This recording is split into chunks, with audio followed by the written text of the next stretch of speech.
여러분, 솔직하게 한 가지만 여쭤볼게요. 지금까지 살아오면서 남보다 앞서야 한다는 생각을 얼마나 많이 하셨나요? 저 사람보다 더 잘 살아야 한다. 저 집보다 우리 집이 더 좋아야 한다. 저 자식보다 내 자식이 더 잘 돼야 한다. 저 사람보다 내가 더 인정받아야 한다. 이런 생각들이 머릿속 어딘가에 늘 있어 왔다면 오늘 이 이야기가 여러분을 위한 이야기입니다. 우리는 평생 누군가를 이기기 위해 살아왔습니다. 그런데 솔직히 말씀드릴게요. 그 삶이 얼마나 피곤했는지를요. 이기고 나면 잠깐 시원했어요. 그런데 그 시원함이 가기도 전에 또 다른 비교 대상이 생겼어요. 그렇게 또 달려갔어요. 또 이겼어요. 또 잠깐 시원했어요. 그런데 또 다른 누군가가 보였어요. 그 달리기가 언제 끝나는지 혹시 생각해 보신 적 있으신가요? 오늘은 그 이야기를 해보려고 합니다. 여러분, 이 장면이 낯설지 않으신가요? 명절 때 친척들이 모였어요. 이야기가 이어지다 보니 자연스럽게 자식들 이야기가 나왔어요. 누구 자식은 어디 취직했다더라. 누구 자식은 집을 마련했다더라. 누구 자식은 이번에 승진했다더라. 그 이야기를 들으면서 겉으로는 웃으며 잘 됐네, 잘 됐어 라고 했는데 집에 돌아오는 길에 왠지 마음이 무거운 거예요. 우리 자식은 아직인데, 우리는 아직 멀었는데, 그 비교가 머릿속에서 떠나지 않는 거예요. 그 밤 별일도 없는데 잠이 잘 안 왔을 수도 있어요. 아니면 이런 경우도 있었을 거예요. 오랫동안 같이 일했던 동료가 먼저 승진을 했어요. 그 사람이 나쁜 사람도 아니에요. 오히려 가까운 사이였는데, 그런데 그 소식을 듣는 순간 마음 한편에서 이상한 감정이 올라오는 거예요.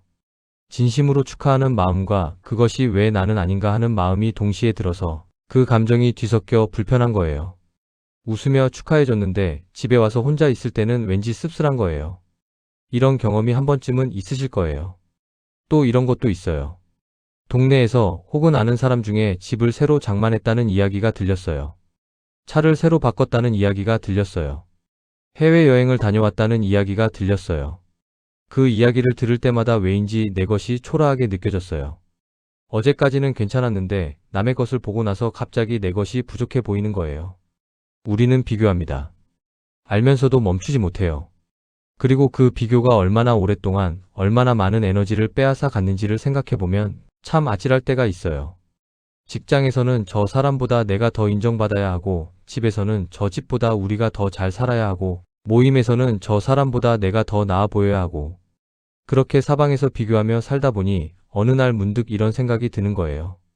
나는 도대체 무엇을 위해 이렇게 달려왔는가? 그 질문 앞에서 잠깐 멈추게 되는 순간이 살면서 한 번쯤은 오게 됩니다. 여러분, 한 가지 이상한 것을 생각해 보신 적 있으신가요? 이겼는데 왜 행복하지 않을까? 남들보다 더 가졌는데 왜 여전히 불안할까? 충분히 잘 살고 있는데 왜 만족이 안 될까? 이것이 경쟁의 본질적인 문제예요. 경쟁이라는 것은 구조적으로 끝이 없어요. 내가 한 사람을 이기면 그 위에 또 다른 사람이 있어요. 그 사람을 이기면 또 그 위에 누군가가 있어요. 경쟁의 기준은 항상 나보다 조금 더 위에 있는 누군가로 설정이 되거든요. 그러니까 아무리 달려가도 이제 됐다는 느낌이 오지 않아요. 그리고 또 한 가지. 경쟁의 기준은 내가 정하는 것이 아니에요. 남들이 어떻게 사느냐가 기준이 되는 거예요. 그 말이 무슨 뜻인지 아세요? 내 삶의 기준이 내 손에 없다는 뜻이에요. 남들이 더 가지면 내 기준이 올라가고 남들이 변하면 내 기준도 따라서 변하는 거예요. 내 삶인데 내가 운전석에 없는 거예요. 그렇게 살다 보면 어떻게 될까요? 항상 쫓기는 느낌이 들어요. 항상 뭔가 부족한 것 같은 느낌이 들어요. 충분히 잘하고 있는데도 불안해요. 왜냐하면 기준이 내 안에 없으니까요. 반면에 성찰하는 삶은 달라요. 기준이 내 안에 있어요. 어제의 나보다 오늘의 내가 어떤지를 보는 거예요. 남이 어떻게 사느냐가 아니라 내가 어떻게 살고 싶은지를 기준으로 삼는 거예요. 그러면 달리기의 방향이 바뀌어요. 남을 향해 달리는 것이 아니라 나를 향해 걷기 시작하는 거예요. 그 걸음이 훨씬 느릴 수 있어요. 그런데 이상하게 덜 지쳐요. 왜 그럴까요? 그 걸음은 내가 선택한 방향이니까요. 경쟁하며 살 때 생기는 문제 5가지. 첫 번째, 끝이 없는 불안이 생깁니다. 한 가지 이야기를 들려드릴게요. 60대 중반의 남성분이에요. 이분은 젊었을 때부터 정말 열심히 사셨어요. 직장에서 누구보다 먼저 출근하고 누구보다 늦게 퇴근했어요. 동료가 승진하면 나도 빨리 해야 한다는 생각에 더 열심히 했고, 주변 사람들이 집을 사면 나도 빨리 사야 한다는 생각에 더 아끼며 살았어요. 그렇게 해서 원하는 것들을 하나씩 이뤘어요. 집도 생겼고 직장에서 어느 정도 인정도 받았고 아이들도 잘 컸어요. 겉에서 보면 성공한 삶이었어요. 그런데 은퇴를 하고 나서 집에서 조용히 지내는 시간이 생겼을 때 이분이 이상한 것을 느꼈어요. 불안이 사라지지 않는 거예요. 더 이상 경쟁할 직장이 없는데, 비교할 동료가 없는데, 그런데도 여전히 뭔가 불안하고 뭔가 부족한 것 같은 느낌이 드는 거예요. 그게 어디서 오는 건지 이분도 처음엔 몰랐대요. 한참을 생각하다가 알게 됐어요. 불안이 외부에서 오는 것이 아니라는 것을요. 평생 비교하며 달려오다 보니 그 달리기가 습관이 된 거예요. 멈추는 방법을 잊어버린 거예요. 경쟁할 대상이 없어도 여전히 몸이 불안을 만들어내고 있었던 거예요. 이것이 경쟁하는 삶이 만드는 가장 깊은 문제예요. 불안이 외부에서 오는 게 아니라 내가 만들어내는 거예요. 그리고 그 습관은 경쟁이 끝난 뒤에도 쉽게 사라지지 않습니다. 우리는 비교합니다. 그리고 그 비교가 습관이 되면 비교할 것이 없어도 불안해집니다. 두 번째, 나도 모르게 열등감이 쌓입니다. 이것이 참 억울한 문제예요. 남보다 앞서려고 열심히 살아왔는데 그 결과가 열등감이라니요. 그런데 생각해보면 이해가 돼요. 경쟁의 기준이 항상 나보다 위에 있는 사람이기 때문에 내가 아무리 열심히 해도 기준은 항상 나보다 높은 곳에 있어요. 그러면 나는 항상 부족한 위치에 있는 게 돼요. 충분히 잘하고 있는데도 나보다 더 잘하는 사람을 기준으로 보니까 나는 항상 모자란 사람이 되는 거예요. 어느 60대 여성분의 이야기예요. 이분은 자식 교육에 정말 많은 것을 쏟으셨어요. 좋은 학원도 보내고 과외도 시키고 자식의 공부를 위해 많은 것을 희생하셨어요. 그런데 주변 아이들이랑 비교가 계속됐어요. 저 집 애는 어느 학교 갔다더라. 저 집 애는 어디 취직했다더라. 자식이 잘 됐어요. 나쁘지 않은 결과였어요. 그런데 이분 마음속에 뭔가 계속 남아 있었대요. 저 집보다는 못하다는 느낌. 충분히 잘했는데도 더 잘한 집이 있으니까 내가 부족한 것 같은 느낌. 이분이 나중에 하신 말씀이에요. 아이가 잘 됐는데도 내가 왜 이렇게 부족한 것 같지? 이상하죠? 근데 그게 그냥 남이랑 비교를 너무 많이 한 거더라고요. 경쟁이 만드는 열등감은 내가 못해서 생기는 게 아니에요. 기준이 항상 나보다 위에 있어서 생기는 거예요. 그 기준을 바꾸지 않으면 열등감은 사라지지 않습니다. 세 번째, 인간관계가 피곤해집니다. 가까운 사람도 경쟁 대상이 되는 순간이 있어요. 이것이 참 슬픈 일인데 현실이에요. 친구의 좋은 소식이 순수하게 기쁘지 않을 때가 있어요. 형제가 잘 됐다는 이야기가 마냥 반갑지 않을 때가 있어요. 내가 나쁜 사람이어서가 아니에요. 그 사람의 성공이 나의 비교 대상이 되기 때문이에요. 그러면 관계가 어떻게 될까요? 자연스럽게 피곤해져요. 만나면 비교가 되고, 비교가 되면 불편하고, 불편하면 만남이 부담스러워지고, 결국 소중했던 관계가 조금씩 멀어지게 됩니다. 어느 70대 남성분의 이야기를 들려드릴게요. 이분에게는 50년 된 친구가 있었어요. 학창시절부터 함께한 친구였는데 그 친구가 사업을 잘해서 나이가 들수록 더 여유 있는 삶을 사는 것처럼 보였어요. 처음에는 그냥 기쁜 마음으로 봤는데 시간이 지날수록 그 친구를 만날 때마다 묘하게 불편해지기 시작했어요. 그 친구 이야기를 들을 때마다 나도 모르게 비교가 되는 거예요. 결국 이분이 그 친구와의 만남을 조금씩 피하기 시작했어요. 연락이 뜸해졌고 50년 우정이 어색해지기 시작했어요. 나중에 이분이 이렇게 말씀하셨어요. 그 친구가 뭘 잘못한 것도 아닌데 내가 비교하는 마음이 그 관계를 힘들게 만든 거더라고요. 그게 후회돼요.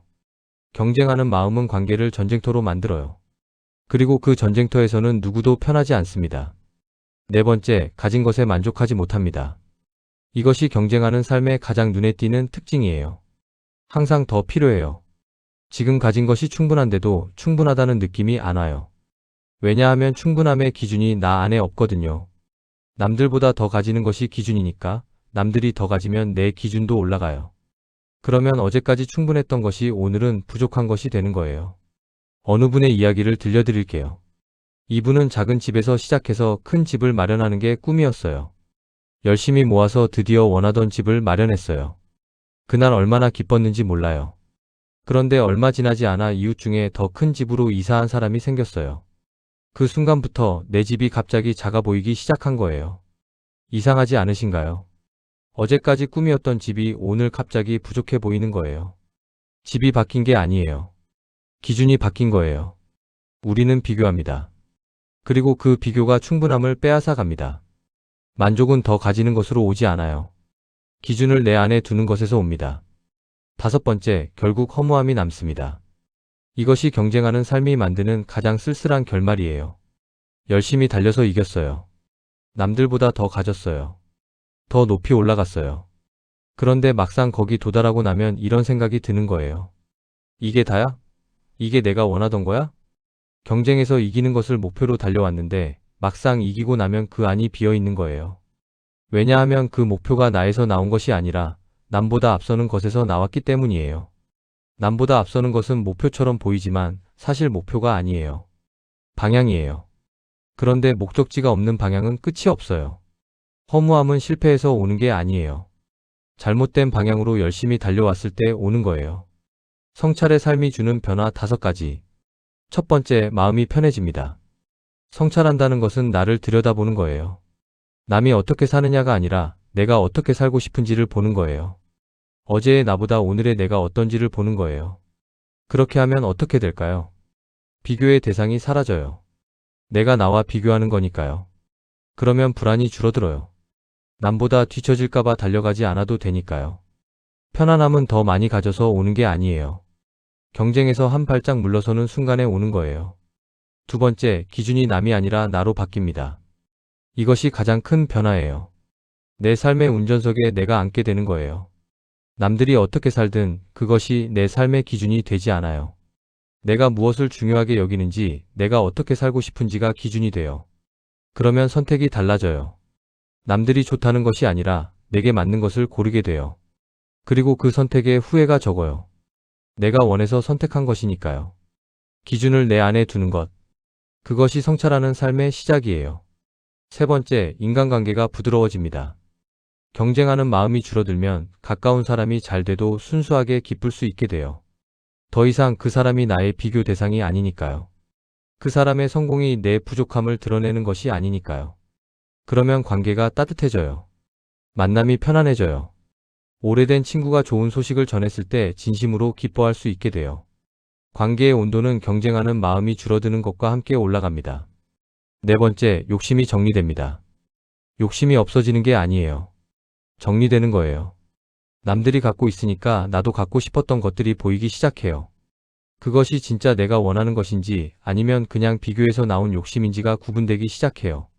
그러면 쫓아가야 할 것들의 목록이 자연스럽게 줄어들어요. 그리고 그 줄어든 목록 안에 있는 것들이 진짜 내가 원하는 것들이에요. 그것들을 향해 가는 삶은 훨씬 가볍고 훨씬 분명합니다. 다섯 번째, 삶이 단순해집니다. 성찰하는 삶은 복잡하지 않아요. 오늘 내가 어떻게 살았는지, 내가 중요하게 여기는 것을 지키며 살았는지, 오늘 나는 나다운 하루를 보냈는지, 이것만 보는 거니까요. 남들이 뭘 하는지, 나보다 더 잘 사는 사람이 있는지, 내가 충분히 앞서 있는지를 신경 쓰지 않아도 되니까 삶이 단순해지는 거예요. 단순한 삶이 가난한 삶이 아니에요. 단순한 삶이 가장 풍요로운 삶일 수 있어요. 여러분, 이 이야기를 들어보세요. 70대 초반의 여성분이에요. 이분은 평생 남들 눈에 좋은 삶을 살기 위해 달려오셨어요. 남편이 좋은 직장에 다녀야 했고, 집이 번듯해야 했고, 아이들이 좋은 학교를 나와야 했고, 이웃보다 조금 더 나아 보여야 했어요. 그게 잘못된 것은 아니었어요. 가족을 위한 마음에서 나온 거였으니까요. 그런데 이분이 70이 넘어서 조용히 이런 말씀을 하셨어요. 나는 평생 남을 이기려고만 살았어요. 그런데 정작 나 자신은 한 번도 제대로 돌아본 적이 없는 것 같아요. 내가 진짜 뭘 원했는지, 어떻게 살고 싶었는지를요. 잠깐 침묵이 흘렀어요. 그리고 이어서 하신 말씀이에요. 이기고 싶었어요. 근데 뭘 이기고 싶었는지는 몰랐어요. 그냥 지기 싫었던 것 같아요. 그 마음에 평생 끌려다녔던 거예요. 이 말이 얼마나 오래 마음에 남던지요. 또 이런 분도 계셨어요. 70대 후반의 남성분이에요. 이분은 직장 생활을 하는 내내 경쟁 속에서 살아오셨어요. 동료보다 먼저 승진하고 싶었고, 더 인정받고 싶었고, 더 높이 올라가고 싶었어요. 그 마음으로 수십 년을 달려왔어요. 은퇴를 하고 나서 어느 날 옛날 사진을 보다가 이분이 이런 생각이 들었대요. 그 긴 세월 동안 나는 나를 위해 산 날이 얼마나 될까? 그날 이분이 오래 그 질문을 붙들고 계셨대요. 그리고 솔직하게 인정하셨대요. 거의 없었던 것 같아요. 항상 누군가를 이기기 위해, 누군가에게 지지 않기 위해 살았지. 정작 내가 원하는 것, 내가 좋아하는 것, 내가 어떤 사람인지는 생각해 본 적이 별로 없었어요. 이 말을 들었을 때 제가 왜 그렇게 마음이 무거웠는지 모르겠어요. 나쁘게 사신 게 아니에요. 열심히 사셨어요. 그런데 그 열심히 속에 나 자신이 없었던 거예요. 내가 원하는 삶이 아니라 남보다 나은 삶을 향해 달려오다 보니 정작 내 삶이 어디 있었는지를 모르게 된 거예요. 여러분, 이 질문을 한번 마음속으로 해보세요. 나는 지금까지 누구를 위해 달려왔나요? 그리고 그 달리기 속에 나 자신은 있었나요? 대답하기 쉽지 않을 수도 있어요. 그런데 그 질문 앞에 잠깐 써보는 것 자체가 성찰의 시작입니다. 거창하게 바꾸려 하지 않아도 됩니다. 아주 작은 것들이에요. 첫 번째, 하루에 10분, 오늘의 나를 돌아보세요. 잠들기 전에 딱 10분이에요.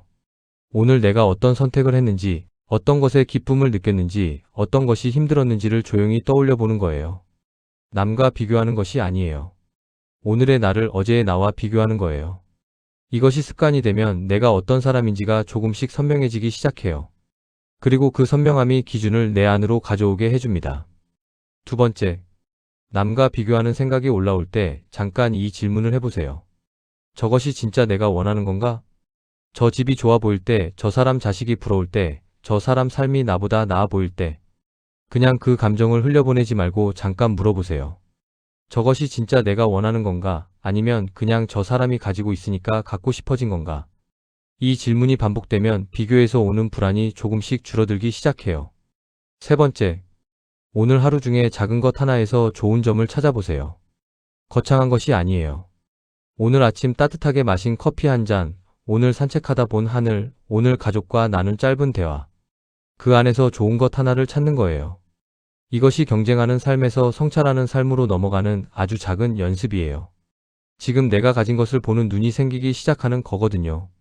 네 번째, 내 기준으로 선택하는 연습을 해보세요. 오늘 어떤 것을 선택할 때 남들이 좋다고 해서가 아니라 내가 진심으로 원해서 선택해보세요. 작은 것부터요. 오늘 밥 한 끼를 내가 먹고 싶은 것으로 먹는 것부터 시작해도 돼요. 그 작은 선택들이 쌓이면 삶의 기준이 조금씩 내 안으로 들어오기 시작합니다. 다섯 번째, 가까운 사람이 잘 됐다는 소식을 들었을 때 진심으로 기뻐하는 연습을 해보세요. 처음엔 어색할 수 있어요. 비교하는 마음이 먼저 올라올 수도 있어요. 그런데 그 마음을 억누르지 말고 잠깐 이렇게 생각해보세요. 저 사람이 잘 된 것이 내 삶에 아무 영향을 주지 않는다고. 저 사람이 잘 됐다고 해서 내가 못된 것이 아니에요. 저 사람의 성공과 나의 삶은 별개예요. 그것을 느끼기 시작할 때 관계가 달라지기 시작합니다. 여러분, 오늘 이야기를 들으시면서 어떠셨나요? 어딘가 공감이 되셨나요? 아니면 지금까지 살아온 삶을 잠깐 돌아보게 되셨나요? 오늘 드린 이야기를 마지막으로 정리해 드릴게요. 인생은 경쟁이 아닙니다. 우리는 오랫동안 그것이 경쟁인 줄 알고 달려왔어요. 남보다 앞서는 것이 잘 사는 것인 줄 알았어요. 그런데 그 달리기의 끝에서 많은 분들이 비슷한 것을 느끼십니다. 이게 내가 원하던 삶이었나? 남을 이기려는 순간 우리는 이미 지치고 있습니다. 기준이 항상 바깥에 있으니까요. 달려도 달려도 끝이 없으니까요. 하지만 나를 돌아보는 순간 인생은 편해지기 시작합니다. 기준이 내 안으로 들어오니까요. 더 이상 모든 것에 이겨야 할 필요가 없으니까요. 지혜로운 사람은 경쟁에서 이기는 사람이 아니에요. 경쟁에서 한 발짝 물러서서 나는 어떻게 살고 싶은지를 아는 사람이에요. 그리고 그 알면서 출발하는 삶이 가장 오래가는 삶이에요. 오늘부터 딱 한 가지만 기억해 주세요. 남을 보기 전에 나를 먼저 보는 것. 그 작은 방향의 전환이 인생의 많은 것을 바꿔줍니다. 오늘도 건강하세요. 그리고 오늘 하루 나 자신에게 조금 더 따뜻한 하루 되시길 진심으로 바랍니다. 긴 이야기 끝까지 함께 해주셔서 감사합니다.